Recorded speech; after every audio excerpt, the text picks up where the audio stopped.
कुछ लोग इस देश में ऐसे हैं जो थोड़े से नाम और पहचान के लिए अपने ही देश के बारे में कुछ भी अनसन बोल देते हैं। और ऐसे ही लोगों के लिए कहा भी गया है, जिस घर में खाया पिया नंगा नहाया उसी में छेद। साले शक्ति कपूर, तू तो क्या कर रहा है?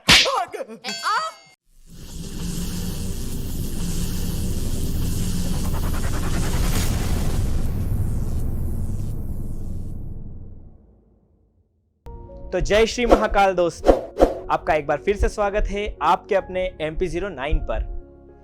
तो दोस्तों, आज का हमारा जो वीडियो है ऐसे कुछ लोगों के ऊपर है जो थोड़े से नाम और पहचान के लिए अपने देश के कुछ महान योद्धाओं का भी मजाक उड़ाने से नहीं चूकते, जिनके कारण ये लोग आज इस खुली हवा में सांस ले रहे हैं, जिनके कारण हमारे देश का गौरव पूरे विश्व में फैला हुआ है, जिन्हें हम लोग भगवान तुल्य मानकर पूजते हैं। तो मिलिए अग्रिमा जोशुआ से और सौरभ घोष से। वैसे आपको बता दूं, इस बवाल के पहले इन दोनों को कोई जानता भी नहीं था, पर वो कहते हैं ना, बदनाम होंगे तो क्या नाम ना होगा। तो अब आप ये सोच रहे होंगे कि ये कोई बहुत बड़ी हस्ती होंगे दोनों, तो ऐसा बिल्कुल भी नहीं है। ये पेशे से एक स्टैंड अप कॉमेडियन है। स्टैंड अप कॉमेडियन तो पहचानते ही होंगे आप। तो कुछ दिनों पहले इन दोनों का एक वीडियो वायरल हुआ, जिसमें ये कॉमेडी के नाम पर श्री छत्रपति शिवाजी महाराज का मजाक बना रहे थे। दोनों एयरपोर्ट का नाम छत्रपति शिवाजी क्यों?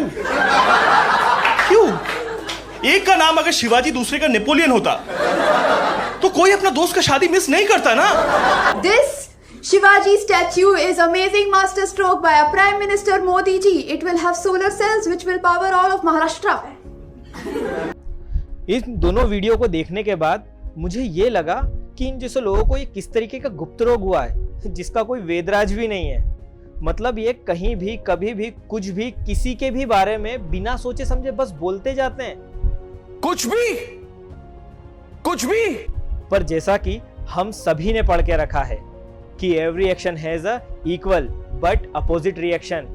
हिंदी में कहे तो हर क्रिया की विपरीत किंतु समान प्रतिक्रिया होती है, और इस कंडीशन में भी ऐसा ही कुछ हुआ।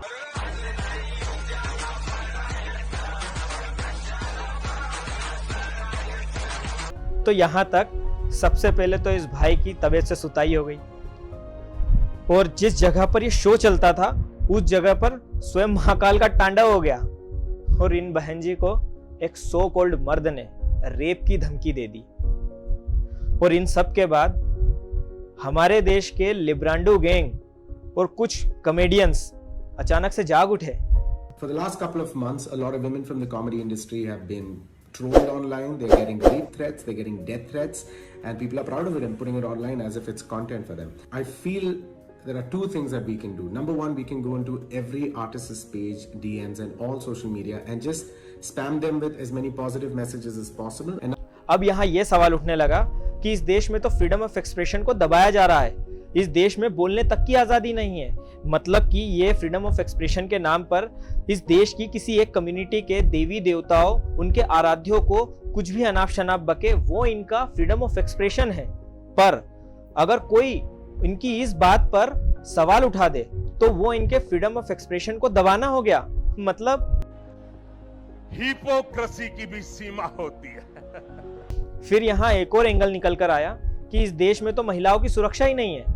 यहाँ पर कोई भी इंसान किसी भी लड़की को कभी भी कहीं भी रेप की धमकी दे देता है। तो भैया पहली बात तो मैं ये बता दूं कि चाहे ये लड़की कितनी ही घटिया क्यों ना हो, इसकी सोच कितनी ही घटिया क्यों ना हो, चाहे इसने कुछ भी किया हो, लेकिन फिर भी किसी भी इंसान को ये अधिकार नहीं है कि वो इसे रेप की धमकी दे। फिर चाहे इस लड़की ने अपने इन टॉक शोज में रेप और एसिड अटैक जैसी घटनाओं को मजाक ही क्यों ना बताया हो, फिर चाहे जो भी हो, रेप की धमकी और इन जैसी चीजों को हम में से कोई भी सपोर्ट नहीं करता।